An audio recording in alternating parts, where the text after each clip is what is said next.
மக்களே, ஆவி பறக்க சாதம். இன்னைக்கு பூரா வெஜிடேரியன் மக்களே. வெள்ளிக்கிழமையா என்னைய போட்டு கொள்றாங்க மக்களே. எல்லா வீட்டிலும் ஆவி பறக்கத்தான் சோறு வைப்பாங்க. ஏன் நீங்க சோறு வடிக்காம நீங்க இப்படி குக்கர்ல வைக்கிறீங்க? ஏன் சோறு வடிச்சா நீங்க சாப்பிட மாட்டீங்களா? நிறைய பேர் சோறு வடிச்சுதான் சாப்பிடுறாங்க. இப்ப பதில் சொல்லுமா? தின்னுறதே எங்க வெள்ளச்சோறு. இதுல பிறகு அதையும் படிச்சு கொடு. எல்லாரும் வடிக்க தான் செய்யறாங்க. இது ஒரு மஞ்சள் கலர் குழம்பு. இந்த தூள் போட்டு உரப்பா வைக்கிற பழக்க வழக்கம் இல்லை போல நம்மள மாதிரி. முருங்கைக்காய், பூசணிக்காய், அதுக்கப்புறம் கத்திரிக்காய். என்ன இது உரப்பு குழம்பா உங்களுக்கு?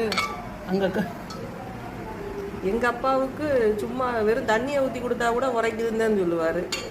அதுக்கு நமக்கு சரி வருமா? இது உருளைக்கிழங்கு பொரியல். நமக்கு அட்லீஸ்ட் இதுவாது இருக்கணுமே. தண்டுக்கீரை இதுதான் இன்னைக்கு லஞ்ச் மெனு. அப்பா நேற்று முறைச்சதுக்கு இன்னைக்கு சிரிச்சாச்சு சோறை கொடுத்தா.